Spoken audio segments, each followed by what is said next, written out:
Arrear வைக்கும் போது நல்லா இருக்கும். அதான் இது உண்மையிலே எனக்கு பர்சனலாக ஃபீல் நான் சொல்கிறேன். இந்த அரியர்லாம் வச்சுட்டு வீட்டுக்கு போகிறோம்ல, வீட்டுக்கு போனால் இந்த சாட்டர்டே சண்டேல இது அரியர்லாம் வீட்டில் ஷேர் பண்ணும்போது அப்பாலாம் ரொம்ப ஃபீல் பண்ணிடுவார். திடீர்னு அம்மா ரொம்ப ஃபீல் பண்ணிடுவாங்க. இந்த ஃபீல்லாம் பயங்கரமாகி படிக்கணும்டா அப்படின்ற மாதிரி தான் திங்கக்கிழமை காலேஜுக்கு போவோம். அப்போ இவனுங்க யார் மூஞ்சிலையும் முழிக்கக்கூடாதுன்ற எண்ணம் இங்கே இருக்கிற பல பேருக்கு இருந்திருக்கும். ஆனால் உள்ளே நுழைஞ்சோடனே 2 மூஞ்சிங்க வரும். என்னத்தை படிச்சுக்கிட்டு வாட்டி கடைக்கு போவோம்.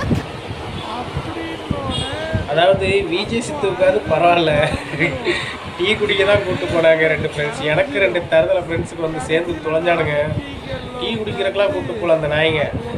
காலேஜில் தேவையில்லாமல் சண்டை போட்டு அந்த சண்டைக்கு நம்மளும் ஒரு உடந்தங்கிற மாதிரி ஆக்கி காலேஜ் லைஃபே ஒரு 1 இயர் 1.5 இயரில் தேவையில்லாமல் டிஸ்கன்டினியூ ஆகி காலேஜ் லைஃபே போச்சு. அதுக்கு காரணம் வந்து அந்த 2 தரதலைக்கு தான்.